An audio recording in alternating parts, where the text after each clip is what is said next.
Bienvenidas y bienvenidos a una nueva escala, esta parada literaria en donde viajamos a través de las voces de escritoras y escritores latinoamericanos que están ampliando el mapa literario y que merecen ser leídas más allá de sus fronteras. Somos la plataforma de entrevistas del Club de Lectura La Junta, un espacio virtual con enfoque social donde la literatura nos permite pensar las tensiones contemporáneas que atraviesan nuestras vidas. Hoy hacemos escala en Colombia para conversar con la escritora María Antonia León sobre su libro El Oráculo Térmico, novela ganadora del sexto premio bienal de novela corta Roberto Burgos Cantor. Nos encontramos ante una historia que ocurre en una región devastada por una catástrofe natural que inevitablemente recuerda a Armero, esta región en Colombia arrasada en 1985 tras la erupción del Nevado del Ruiz. Pero el libro no se instala en la crónica del desastre, va hacia otra zona, y es la del cuerpo femenino como territorio afectado, la maternidad como fractura, la locura como forma de clarividencia. Así que quiero agradecer a María Antonia por aceptar la invitación y por acompañarnos en esta escala en Colombia. David, muchas gracias por esta invitación tan especial y también a la Junta Club. Muchas gracias, María Antonia. Quisiera empezar entonces por la protagonista, por Amanda. No tanto por la tragedia, no por el contexto histórico, sino con ella principalmente.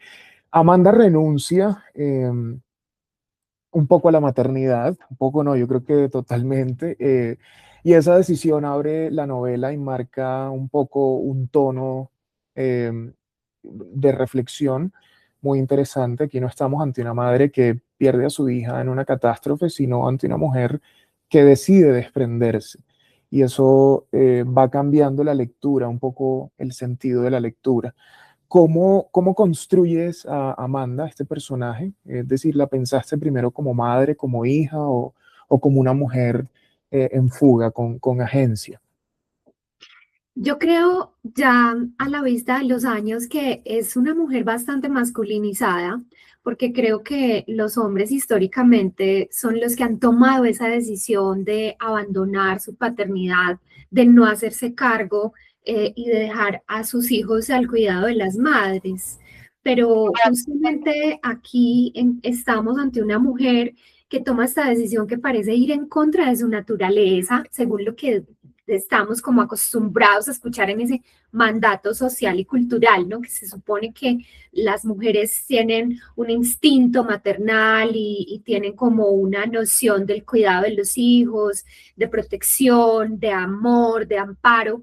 Y esta mujer siento que para mí es un personaje importante porque confronta todas estas cosas que están puestas allí socialmente en una época donde todavía había un machismo muy marcado y además recordemos que en todos los países de América Latina es muy diferente lo que ocurre en las capitales a lo que ocurre en otras regiones más apartadas, porque casi todos son países muy centralizados.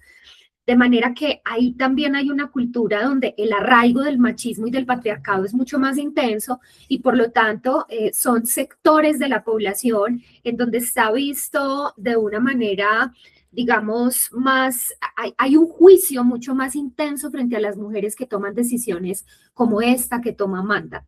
Entonces, para mí, crear a la protagonista del oráculo térmico era como una manera de contraponer un poco ese patriarcado, ¿no? Como de contraponer esas decisiones que se supone que las mujeres debemos tomar siempre, eh, con un gesto, por supuesto, trágico, radical, dramático, y además un gesto que llena a este personaje de una gran cantidad de reflexiones, o sea, ella no lo hace desprovista de la culpa, no lo hace desprovista de una conciencia que está sobre ella levitando y que de alguna manera la está invitando a que tome un camino disruptivo, a que haga una locura, como tú mismo lo dices de una manera muy bella. Este es un libro que convierte la locura en una especie de acto de clarividencia, que hace de la locura una estación para el autoconocimiento. Cuando, claro, leía toda la historia, que además arranca con esta escena de un parto y mencionando cómo están otras mujeres en esta sala de parto nuevamente, em, entendía que aquí había un tono específico, había una intención que además me parece súper necesaria, porque claro, digamos que en clave de contexto sociopolítico, ¿no? En Colombia, las decisiones, por ejemplo, sobre derechos reproductivos han sido intensas, recientes, em, y cuando uno habla del tema de la, por ejemplo, de la despenalización del aborto o parcial del aborto que fue ampliada apenas en 2022, surgen un montón de em, críticas, temores, eh, pero muy poco se habla sobre la agencia que tienen las mujeres sobre su cuerpo, ¿no? En ese contexto, escribir sobre una madre que decide no ejercer la maternidad, a mi juicio es un gesto profundamente político y necesario. ¿Tú pensaste la novela como intervención un poco en esa conversación pública o no necesariamente había esa intención detrás de presentar al menos a esta protagonista de esa manera? Sí, claro, claro que hay siempre una intención política desde el feminismo en todo lo que yo escribo, pero lo que pasa es que a veces no se percibe tan claramente porque a mí no me interesa escribir ni libros ni historias moralizantes en los cuales yo esté diciéndole a las personas, esto está mal y esto está bien, ¿sí? No un poco hasta allá. Creo que es mucho más interesante cuando uno logra plantear la historia y que por ella misma tenga la capacidad de dialogar con los lectores. Y hay lectores que lo pueden leer en esta clave que tú le estás leyendo y hay lectores que pueden leerlo como no, ella no está de acuerdo o sí está de acuerdo. Yo políticamente estoy de acuerdo con el aborto porque creo que hace parte de un derecho fundamental, sobre todo para las mujeres. Y creo que es muy grave que las mujeres no hayan podido acceder al aborto de una forma legal y de una forma, digamos, de cuidado desde el gran sistema que nos envuelve y que todavía haya tanto prejuicio alrededor de este tema, cuando en realidad creo que estamos ante una realidad absoluta y es que siempre van a seguir existiendo embarazos no deseados, siempre, siempre van a existir. Y obviamente hay que pararse pues en la idea de que necesitamos educación sexual, que necesitamos campañas para ayudarles a las personas a acercarse un poco más a los métodos anticonceptivos, etcétera. Pero si ya tenemos la inminencia de un embarazo no deseado, debería existir la opción del aborto, ¿sí? No como mandato, no como obligación, pero sí como opción. Y ahí entra la libertad de la mujer, que es quien en su cuerpo está teniendo esa nueva posible vida, ¿no? Porque también hay que desacralizar un poquito las cosas. Además, porque creo que una de las cosas que me interesaba mostrar en la novela es un poco esta doble moral frente a las infancias, porque creo que el moralismo aparece cuando hay un embarazo no deseado y entonces obligamos a las mujeres a llevarlo a término, sea como sea. Pero cuando estamos ante la inminencia de niños y niñas desamparados, huérfanos, que no pueden ser atendidos en todas sus necesidades afectivas, económicas, financieras, educativas, etcétera, ahí sí no hacemos nada. Sí, ahí sí nos cruzamos de brazos y ante eso no hay problema porque igual ya nacieron, ya están en la vida. Entonces nos interesan más estos fetos que pueden ser posibles vidas que pueden entrar además en una dinámica de pobreza, de incertidumbre, que estos otros seres que ya están en el mundo habitándolo y que necesitan nuestra protección y que nosotros y nosotras luchemos por ellas y ellos. Entonces, ¿por qué lo digo? Porque en concreto, el hecho de que este sea un libro que se circunscriba en la tragedia de Armero también tiene mucho que ver con esta mirada y es algo muy sutil que está en la historia. Y es como durante la tragedia de Armero, como en tantas otras tragedias naturales que han ocurrido en el mundo, las niñas y niños que quedan huérfanos y huérfanas en ese espacio como resultado de esa tragedia, son regalados y regaladas a familias extranjeras, familias gringas, que se los llevaron, que los secuestraron de su cultura, de su territorio, de su familia, y cuando llegaron a veces familias extendidas a buscar a esas niñas y niños, ya no estaban. Los regalaron y ni siquiera pidieron un formulario y una cédula. Hoy en día todavía existe una fundación que se llama Armando Armero, que trata de reunir a esas niñas y niños exiliados de la tragedia para que puedan regresar a Colombia, regresar a sus hogares, al menos que puedan reencontrarse nuevamente con su origen. Entonces, observemos cómo aquí hay una doble moral que está exponiendo el libro, ¿sí? Porque el libro está mostrando, nos parece absolutamente terrible que una mujer tome la decisión de abandonar a su hija recién nacida, que es el resultado de un embarazo no deseado, y que es un embarazo además donde no se involucró el padre de esa criatura, que este padre no aparece en ningún lado, aparte pues de un pequeño capítulo donde Amanda le habla directamente y le dice, mira lo que pasó y mira lo que siento y mira lo que ocurrió, y ahora nos vamos. Y si tú te vas, yo me voy. Es un poco como si tú puedes hacerlo, pues yo también. Aunque a mí me castigue más duro la sociedad, yo voy a hacerlo. En contraste con esta situación en Armero, donde la orfandad se toma todo este territorio desamparado y se convierte también la adopción de niños en un juego, ¿sí? En algo que simplemente nos deshacemos de los niños apenas podamos. Y otro, bueno, ahí hay muchos elementos que están presentes, pero también el tema de la crianza, ¿sí? Cómo en estos contextos tan machistas, la forma como criamos a las mujeres es una forma muy patriarcal y muchas mujeres, sobre todo en territorios campesinos, en territorios rurales y en otras ciudades, tienen una carga doméstica desbordante, ¿sí? Con sus hermanos, con sus padres, después con sus maridos. Y esto lo ha hablado mucho la teoría feminista, diciendo es que el cuidado es la economía que sostiene el mundo realmente. O sea, tú puedes salir a trabajar gracias a que hay una mujer que se queda en casa limpiando, lavando, cuidando a tus hijos. Tú puedes salir a desarrollar una vida profesional gracias a que hubo una persona, una madre, que te cuidó, que te crió, que estuvo atento a tu salud, que estuvo atento de llevarte al médico, ¿sí? Entonces hay todo un sistema de cuidado que a veces no merece nuestra atención y nuestra mirada. Y cuando hay una persona que ha sido víctima de ese sistema de cuidado tan inequitativo como Amanda, que decide decir, no, yo renuncio, yo me voy, prefiero ser un habitante de calle, prefiero entregarme a la vida y a las cosas más crueles que puedan ocurrir en ese destino, incluso con una enfermedad latente en mi cuerpo, antes que quedarme ahí a seguir soportando este yugo de lo doméstico. Claro, ahí había, bueno, dos preguntas que tenía, pero antes de llegar allá, que me parece súper importante hablar del contexto en el que sucede la novela, me gustaría también preguntarte sobre la acompañante de Amanda, ¿no? Que es descrita un poco como una mujer loca. Sin embargo, a medida que avanzamos, su voz parece como cobrar cierta lucidez incómoda. em, a lo largo de la historia. En la literatura latinoamericana, la locura femenina suele aparecer asociada o al exceso, o al encierro, o al castigo social. Aquí, en cambio, la locura parece una forma de percepción ampliada. ¿Cómo fue trabajar esa figura? Es decir, ¿la concebiste como una suerte de guía espiritual, como un espejo de Amanda, o como conciencia crítica del territorio?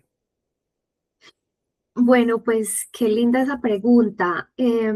Yo creo que fue un personaje que fue creciendo al tiempo con Amanda.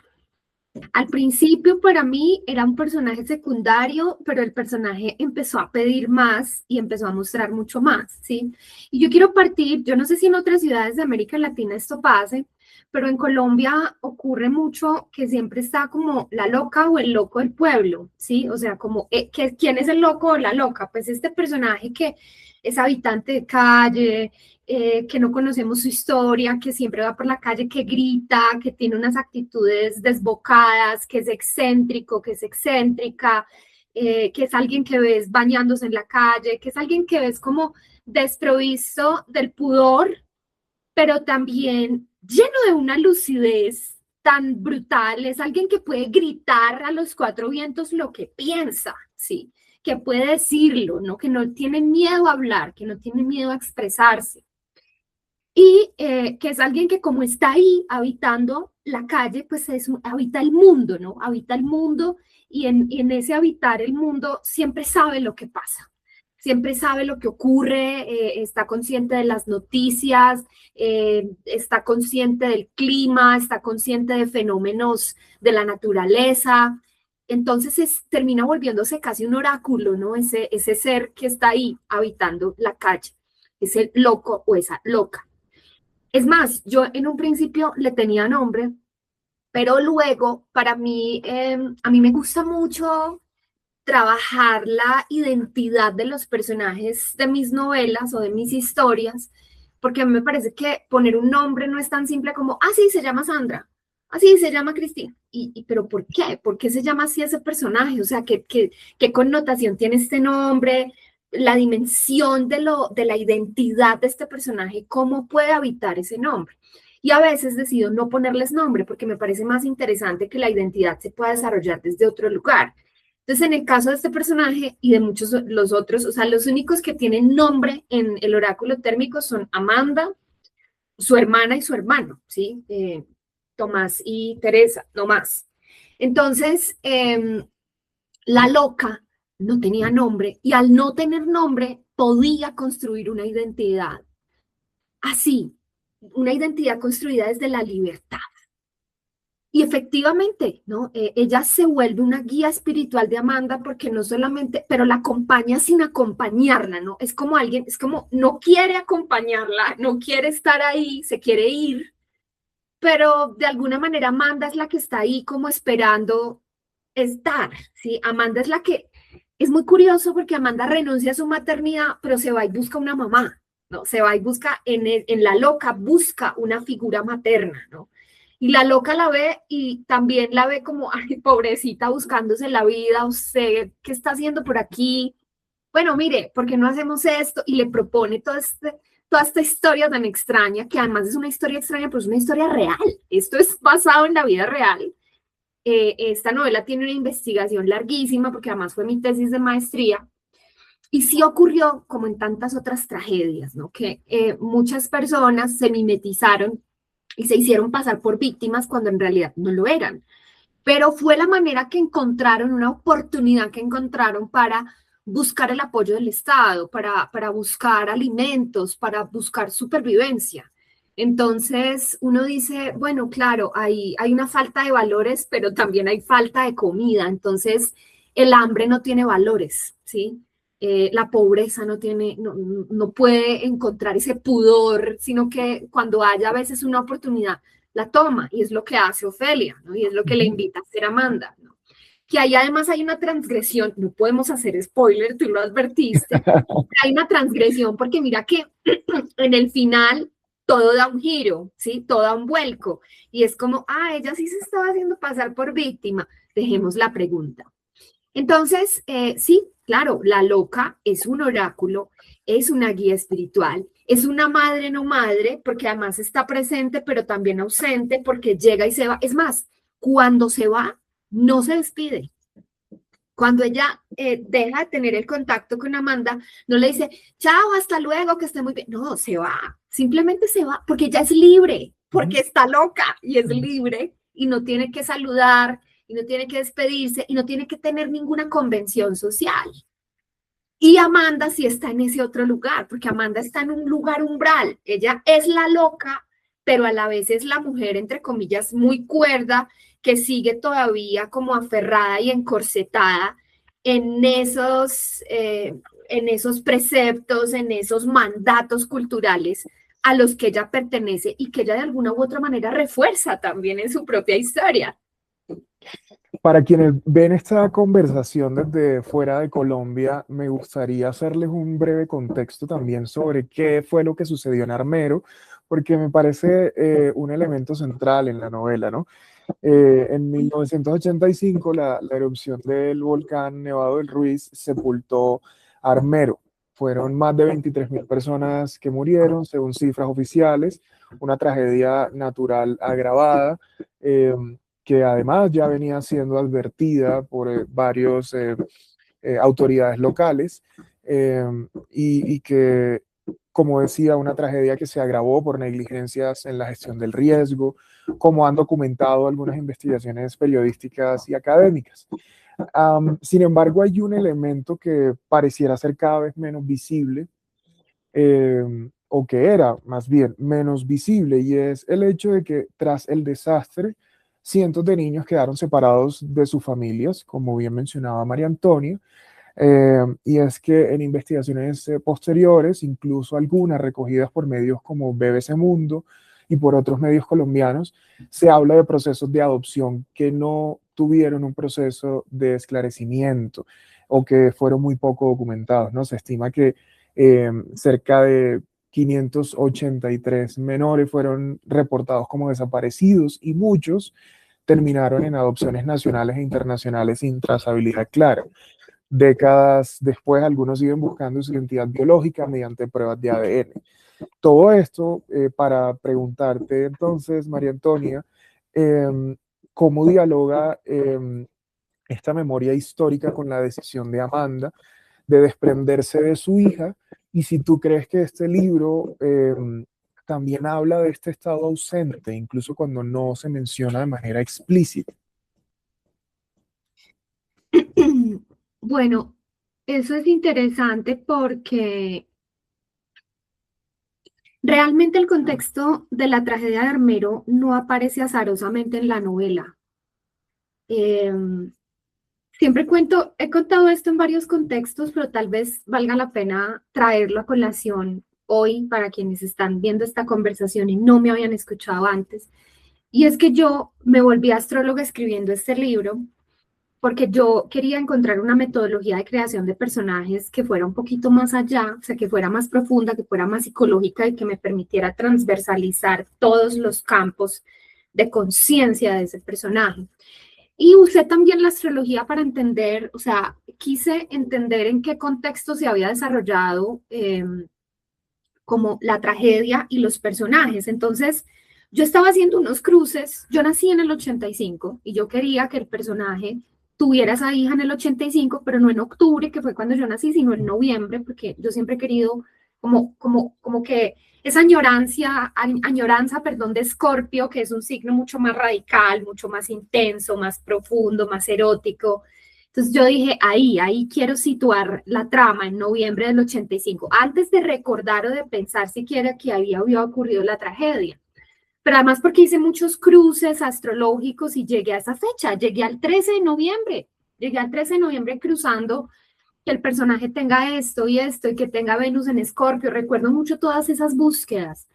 Y finalmente, cuando llegué a esa fecha y me fui a buscar, ok, bueno, ¿y qué estaba pasando en el país en este momento como para contextualizar? Claro, ocurrió la erupción del volcán.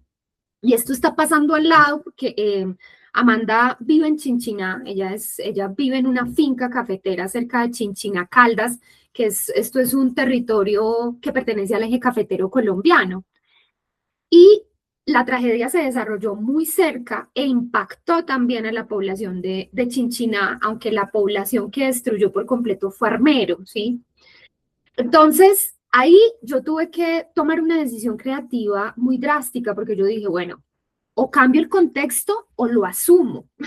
O sea, podía ser más sencillo trasladar la novela a otro contexto histórico, no tan trágico, no tan aterrador, o tomar este contexto histórico como un llamado un poco de esa musa inconsciente de la creación y mirar de qué manera esto tenía una relación con lo que yo estaba contando. Y fui entendiendo que había una relación muy profunda porque finalmente aquí estamos ante un volcán que mata a todos sus hijos. Entonces estamos ante esa imagen poética poderosa de una tierra fértil que da de comer a sus hijos, que nutre a sus hijos, que les da comida, que les da alimento, pero que un día explota y los mata.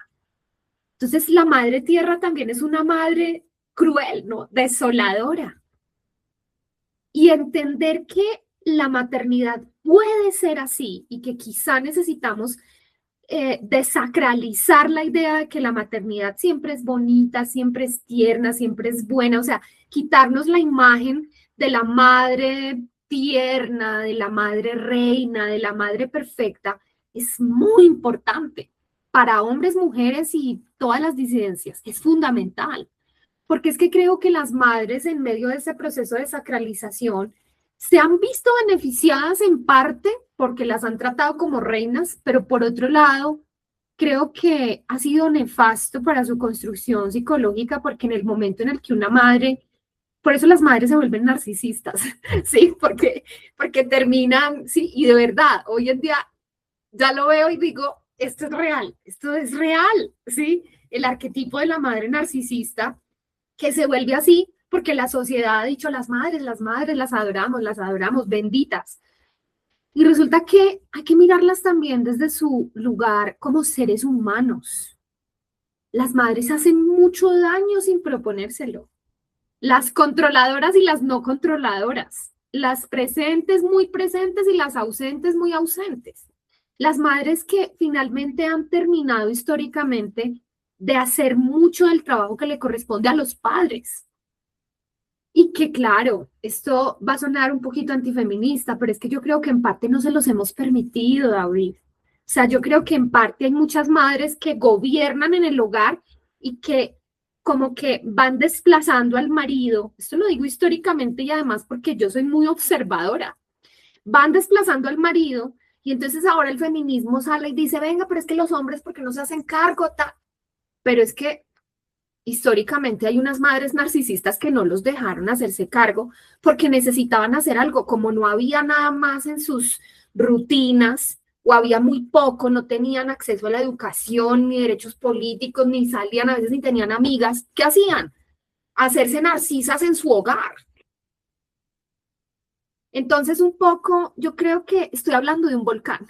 Estoy hablando de las Claro, madres, pero también estoy hablando de como los un cuerpo volcanes vivo. madres, ¿Mm? ¿sí? De cómo amparan y asesinan, ¿sí? Posibilidades y cómo coartan luego la libertad y cómo se vuelven manipuladoras extraordinarias, muchas de ellas, porque te di la vida, entonces me lo debes todo, entonces soy tu dueño, entonces se adueñan de los procesos de sus hijos. Y hay madres que viven sus sueños a través de sus hijas e hijos. Entonces, a mí me parece que todo esto es para revisar en profundidad. Y lo que hace el oráculo térmico es poner unos primeros elementos, unas primeras piedras ahí en esa gran discusión colectiva. Y comparar a una madre con un volcán es una forma muy transgresora de pararse frente al tema, ¿no? Y de decir, es que también aquí hay una naturaleza, la tierra tiene una naturaleza. Y quién dice, maldito volcán, desgraciado, ¿por qué explotaste? No, pues el volcán es un volcán, tiene Existe que para eso. explotar, Mm. es su naturaleza, ¿sí? Es su forma de ser, de ser. Entonces lo mismo pasa con las mujeres, ¿no? Es como, ¿por qué explotaste? ¿Por qué te pusiste así? ¿Por qué abandonaste a tu...? Es la naturaleza, o sea, esto explotó, esto también somos animales y también habitamos unos instintos. Hablemos un Esa fue como, no fue azaroso, ¿sabes? Mira que ahí Sí, hay como muchos elementos en común. claro, claro. Hablemos ahora un poco, María Antonia, del título del libro, el oráculo térmico, ¿no? El jurado que te otorgó el premio menciona el tema del lenguaje como un cuerpo vivo. Y eso evidentemente no es una frase vacía, porque la prosa de esta novela está cargada de imágenes térmicas, hay mucho calor, hay fiebre, hay humedad, combustión, se siente un poco cuando uno va leyendo. Entonces, un oráculo suele ser alguien que predice, ¿no? Que anticipa cosas, y lo térmico está más relacionado con temperaturas. Que anticipa entonces, por ejemplo, el calor en tu novela, es tal vez memoria, es advertencia, tal vez. Sí, y claramente hay como dos oráculos, o sea, es el oráculo térmico, pero en realidad hay también algo metafórico. Por una parte, el oráculo térmico, pues es el volcán, ¿no? Es ese volcán que dice, oigan, va a explotar, yo creo que va a explotar y empieza a soltar gases, empieza a armar fumarolas, empieza a contaminar de azufre los ríos, o sea, empieza a mandar unas señales, que es lo que hace un oráculo, unas advertencias, ¿no? Unos llamados, unos... Es que caía ceniza por montones. Días antes de la explosión caía ceniza a unos niveles que no se habían visto jamás. Cubría los techos totalmente. Metros de ceniza, las calles taponadas de ceniza, ¿no? Y la gente camina por ahí. A mí esto me parece muy tremendo. De verdad, esta imagen me parece brutal. Porque tú caminas por tu ciudad donde has vivido toda tu vida y ves todo un lado lleno de ceniza, ceniza, ceniza. Sabes que hay un volcán. No hay nada en ti que te diga, tengo que salir corriendo. La naturaleza me está hablando. Es muy claro este mensaje. Pero también lo complejo de recibir ese mensaje para las personas que tenían ahí todo, su vida, sus enseres, sus rebaños, sus animales, sus vacas. No es tan fácil salir corriendo, porque no todos somos tan libres para salir corriendo como Amanda. Hay quienes tenemos que quedarnos ahí, así todo esté cubierto de ceniza y esto se vaya a acabar. No hay forma de salir y eso es muy fuerte, porque claro, nosotros podemos decir los cuerpos de socorro no se llevaron a las personas. Claro, sin duda hay una responsabilidad estatal fundamental en lo que ocurrió con esta tragedia, como en tantas otras. Pero también hay una responsabilidad colectiva más allá del Estado y de la política, porque es que a veces siento que en Latinoamérica queremos que el Estado sea muy paternalista, que nos cuide y nos diga todo lo que tenemos que hacer. Oye, tú como ser humano, ¿por qué no te conectas un poquito con la naturaleza y observas este fenómeno y sacas conclusiones y tomas decisiones? Antes que esperar que un Estado se haga cargo. Claro, el Estado debería hacerse cargo y podría hacerse cargo, pero si el Estado no se hace cargo, vas a dejar morir. Es como un poco también, movámonos, movilicémonos socialmente, creemos política. Es que a veces pensamos que lo político está allá arriba, ¿no? Lo político está también en lo cotidiano. Entonces digo todo esto porque ahí sí hubo un oráculo térmico. El volcán fue un oráculo y anunció lo que podría pasar. Y realmente no hubo una mirada, no hubo una sensibilidad. Desafortunadamente, como seres humanos, estamos tan desconectados de los fenómenos de la naturaleza que no lo vemos. Entonces, ese es un primer elemento, pero el otro elemento que también explora el libro es cómo la violencia de género es un oráculo térmico y también va lanzando fumarolas y también va mostrando cosas y va subiendo ese calor de la violencia interna, ¿no? Y lo que empieza con un gesto se vuelve un grito y luego se convierte en una cachetada y termina trasladándose a agresiones mucho más profundas como violaciones o feminicidios. ¿Por qué tenemos que esperar a que llegue hasta allá, hasta esos niveles tan trágicos que nos matan? ¿Por qué no escuchar ese oráculo térmico? ¿Por qué no escuchar cómo la violencia está aumentando, está aumentando? Como ese volcán que también anuncia que puede llegar a explotar.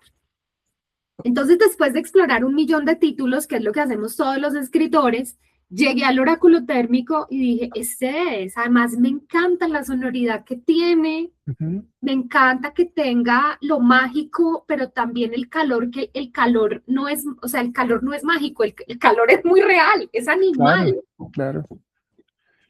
Así es.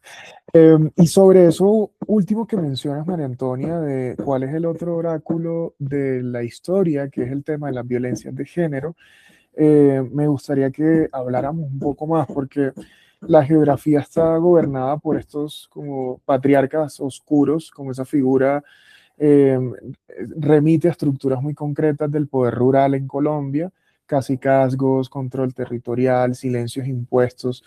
Eh, la pregunta es si te interesaba mostrar cómo después de la catástrofe el vacío lo ocupan formas aún más violentas de autoridad y de pronto conectando con la actualidad.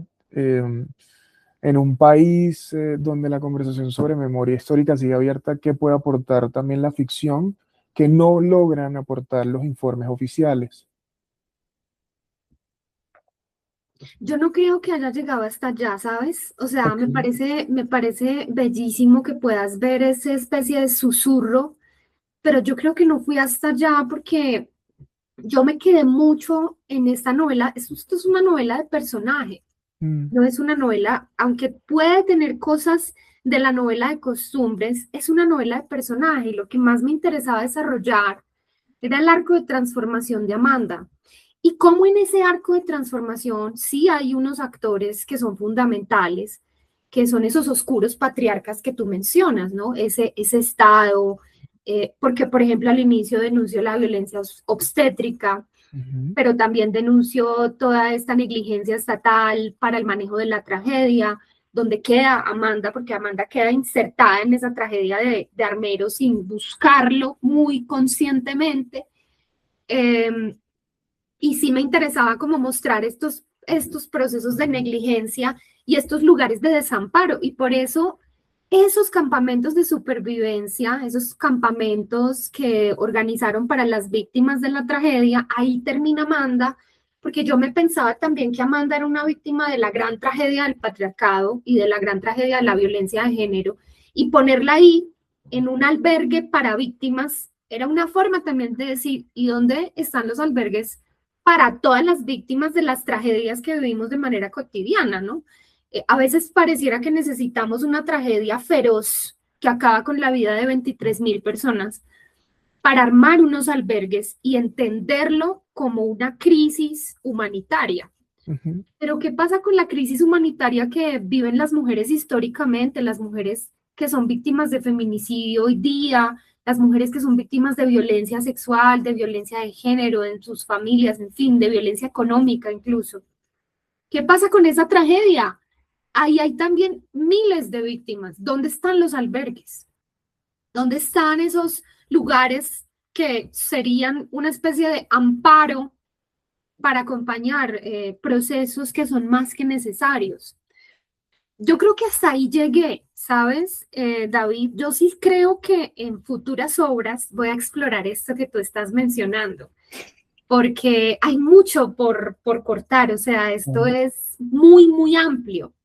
Pero creo que yo lo delimité, ¿no? Como que lo ujú. puse en un lugar, ¿no? Y uno tiene que delimitar sus historias porque si no, quedan infinitas, ¿no? Y yo siempre quise que el libro no fuera grande, siempre quise que fuera un libro corto, exquisito, o sea, que la gente lo leyera y se lo pudiera leer en 4 horas, y hay gente que se lo lee en una tarde y me dice, me lo devoré, y eso a mí me encanta. Ujú.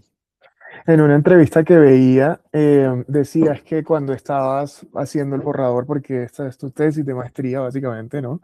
Sí, Tu director de tesis te decía como que yo veo que aquí hay como cuatro historias, ¿no?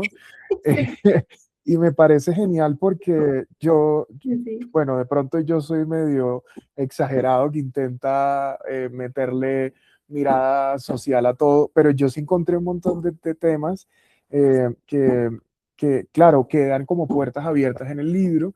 Bien, sí, ya mencionabas el tema de la violencia obstétrica, el tema incluso del patriarcado, violencias de género, ausencia del Estado. Eh, Incluso temas ambientales.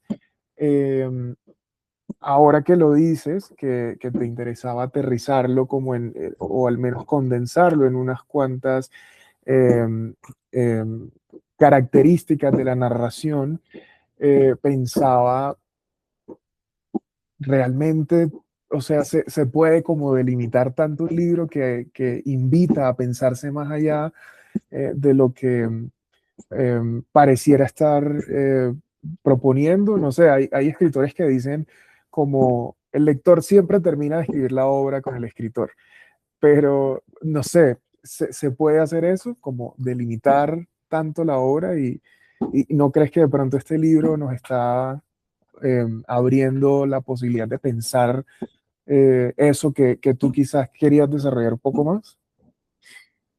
no, claro, y de hecho es interesante porque hay personas que en todas estas experiencias de lectura, el libro ya va a cumplir 3 años de haberse publicado, a veces escucho unos comentarios buenísimos que me muestran otras formas de lectura del libro y estoy de acuerdo en que el libro se sigue construyendo a medida que llega más y más lectores y lectoras.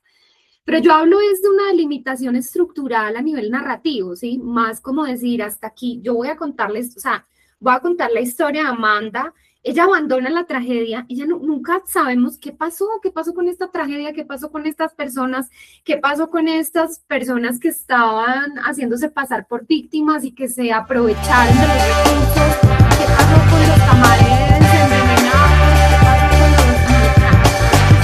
con eso queda ahí, es como un susurro, para mí es un susurro. Cuando yo hablo de limitar, no hablo de una limitación cerrada, sino más que una limitación como esfumato, como esto que hacen en el arte de suavizar los bordes de las líneas para que haya como una frontera, pero que sea una frontera casi hecha por la naturaleza, ¿no? Por la naturaleza de la historia. Y que claro, se puede tener miradas mucho más abiertas. Yo sí creo que las puede tener indudablemente. Pero me refería a esa actitud ya está ahí porque creo que tampoco me interesaba. Y yo siento que mi final es muy abierto.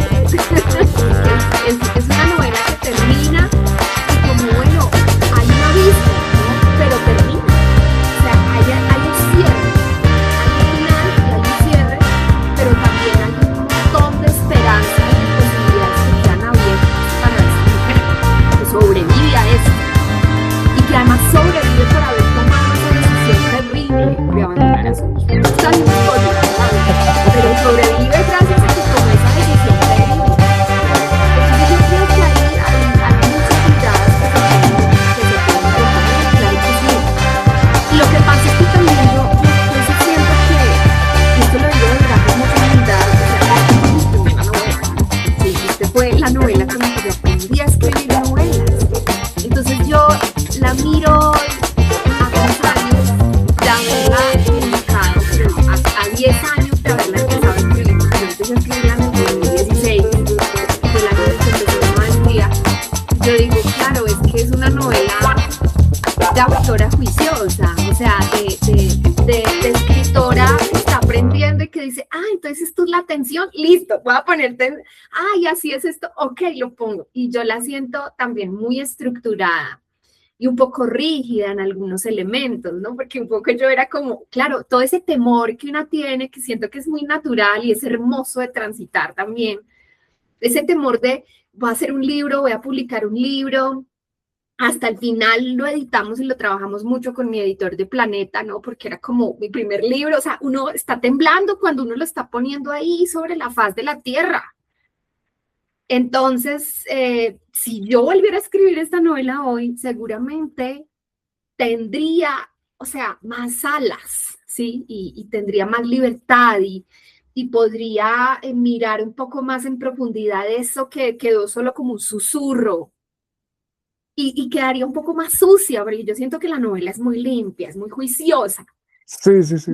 Y tal vez hoy la haría de una forma distinta, pero de todas maneras me encanta porque fue mi primera hija, fue mi primera creación literaria y así tenía que salir, ¿no? Como soy yo, metódica, juiciosa, atendiendo las indicaciones de los médicos. No, eso. Magnífico, bueno, y tu primera novela además que terminó premiada, que pues no es menor cosa, ¿no? María Antonia, quiero ir cerrando entonces con 2 preguntas finales. Una es para quienes estén viendo esta conversación y aún no te hayan leído, esta novela pues no se limita a narrar una tragedia pasada, sino que nos obliga a pensar cómo el desastre atraviesa el cuerpo, la familia y la identidad. Eh, ¿Qué conversación entonces te gustaría que surgiera después de que alguien cierre este libro? Uy, qué pregunta tan difícil, David. Qué pregunta tan compleja. Yo creo que hay como un llamado a la sensibilización, ¿sí? A sensibilizarnos con los procesos ajenos. Hay algo bellísimo en la literatura y es que la literatura nos hace, o sea, yo sí creo que tiene un impacto emocional positivo en las personas, porque cuando tú tienes la posibilidad de conocer otra historia y de ver la vida desde otro lugar, con otros criterios, con otros valores, abres tu pensamiento, ¿no? Abres tu mente y entiendes que las realidades que vives son minúsculas en comparación de las otras miles de realidades posibles. Entonces yo creo que ese es un primer, como una primer búsqueda. Mira, yo he tenido lectores que la leen y me dicen, ay, pero yo no sabía, hombres, ¿no? Que me dicen esto, me dicen, yo no sabía que el parto era así tan horrible, no, eso no. ¿Y sabes por qué dicen eso? Porque creo que lamentablemente, claro, como estamos acostumbrados a ver los partos de televisión donde los niños salen rosados y sin sangre, entonces pensamos que el parto es algo absolutamente hermoso y que la madre está sonriendo y maquillada, además, muy maquillada y muy peinadita. A veces la Sí. despelucan un poquito, pero después de hacerle el blower. Esa no es la realidad, sí, y a mí Claro. me encanta que la literatura sí puede mostrar las cosas con un realismo mayor, ¿no?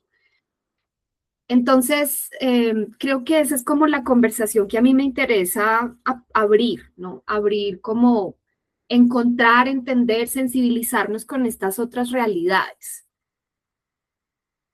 Y la última pregunta para ahora sí cerrar, María Antonia, es ¿qué aprendiste escribiendo esta novela que no sabías antes de empezarla?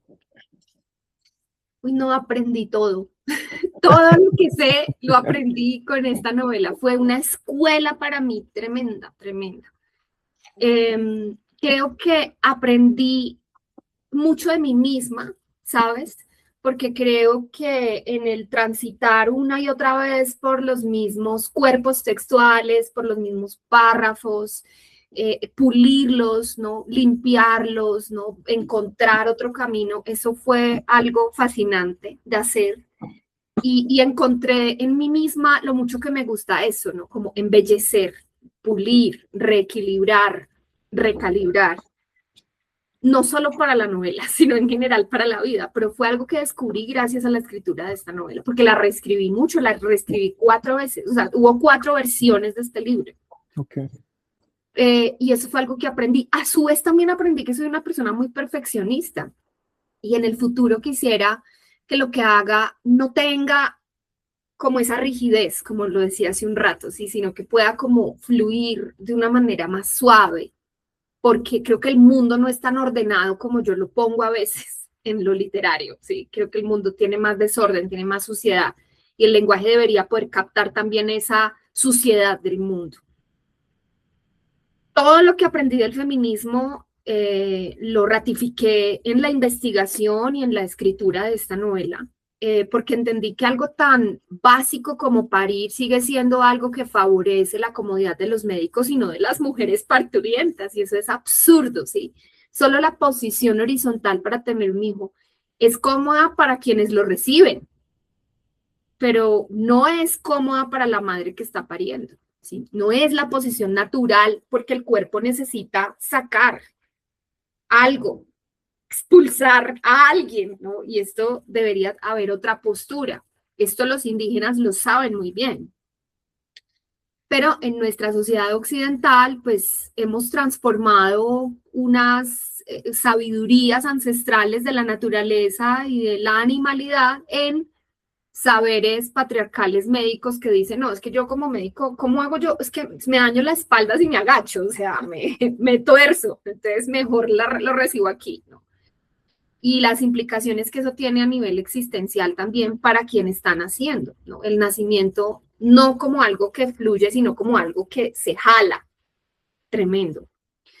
Y de ahí en adelante, ¿no? Muchas cosas, muchas miradas. Era también, este libro es una automitología de mi historia personal. Ok. Cuando hablo de automitología, me refiero a algo más que una autoficción, ¿sí? No tiene elementos autobiográficos, tiene cosas de la familia, pero realmente lo que tiene es un mito personal, porque yo fui una niña abandonada, pero yo no quería construir la historia desde la niña abandonada, sino desde quien abandona para ver cómo salía esa otra mirada, ¿no? Y ese cambio de perspectiva me parece que fue muy fabuloso para una reconstrucción, como una sanación personal, que creo que es para también lo que debería servir la literatura, porque uno como artista puede hacer lo que quiera y si uno quiere usar el arte como una especie de dispositivo terapéutico, me parece válido totalmente, tanto como si no lo quiere usar así. Y luego lo que aprendí también es que de verdad las cosas más absurdas que uno se pueda soñar en la vida pueden ser posibles, porque es que yo nunca me imaginé, nunca, jamás publicar un libro, que llegara a este número de lectores, que tuviera esta audiencia, que tuviera tantas personas a quienes ha tocado esta historia, que aún hoy día se acercan y me dicen, oye, este libro me encantó. Eso es muy poderoso, eso es bellísimo. Eso para mí, más que nutrir el ego, creo que nutre mucho el alma porque te da como más energía, más poder para alcanzar metas que están mucho más altas. Y esto lo digo porque a veces quienes escribimos y estamos aprendiendo a escribir, nunca pensamos cuándo se publicará mi libro, será que lo van a leer, será que va a generar una conversación. Y cuando logramos eso, creo que es muy lindo, es de verdad como un crecimiento espiritual enorme. Bueno, de esta manera llegamos al final de nuestra escala por Colombia, este episodio en donde tuvimos el placer de conversar con María Antonia León sobre su libro El oráculo térmico, una novela que convierte el barro en lenguaje, la fiebre en memoria. Y si a ustedes esta conversación les abrió preguntas, la invitación es evidentemente a que consigan el oráculo térmico en todas sus librerías en Colombia o en sus librerías preferidas para que se atrevan también a ser interpelados e interpeladas con una historia poco común pero necesaria. De esto se trata Escala, de poner nuevas voces en el radar y dejar que nos incomoden y nos interpelen. María Antonia, no me queda más que darte las gracias nuevamente por la conversación y por tu generosidad. No, gracias a ti y también a las personas que se conectaron. Bellas. Mil gracias. Abrazo a todas y todos. Sigamos leyendo. Así es, y nos vemos en un próximo episodio de Escala. Adiós.